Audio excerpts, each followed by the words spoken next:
This is the VOA Special English Health Report. Cardiopulmonary resuscitation, or CPR, is help for a stopped heart. It increases the chances of survival and reduces the danger of brain damage. With traditional CPR, you push hard on the chest 30 times, then stop to give 2 breaths to force air into the lungs. You repeat the steps until the victim can get medical treatment.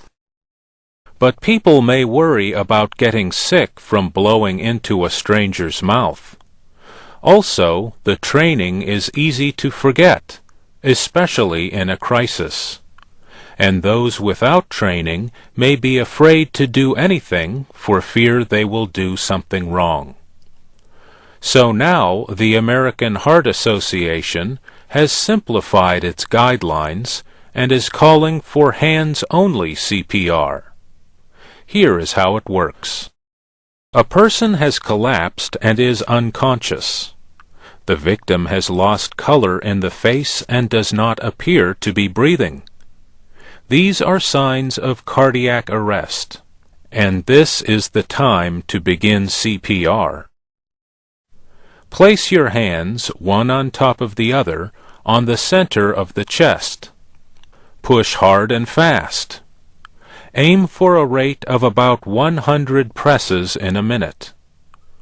Chest compressions keep the blood flowing to the brain, heart, and other organs. CPR guidelines from 2005 said only untrained people should use this method. Those with training were told to use traditional CPR. But now the American Heart Association says everyone should use hands-only CPR unless they feel strong about their ability to do rescue breathing.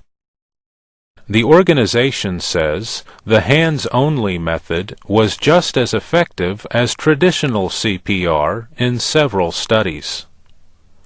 Scientists say there is enough oxygen remaining in a person's system for several minutes after breathing stops. They also say people need less oxygen when the heart is at rest.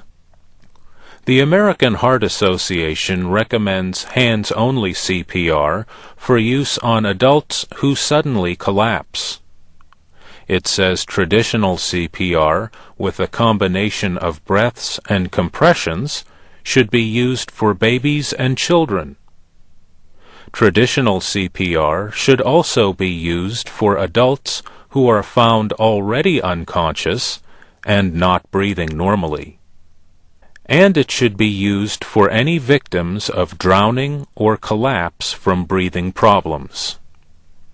These are all examples of cases where CPR with mouth-to-mouth breathing may be more helpful than hands-only CPR. The American Heart Association says, because there are many such cases, people should still learn CPR that includes mouth-to-mouth. And that's the VOA Special English Health Report, written by Katie Weaver. For a link to more on hands-only CPR, go to voaspecialenglish.com. I'm Mario Ritter.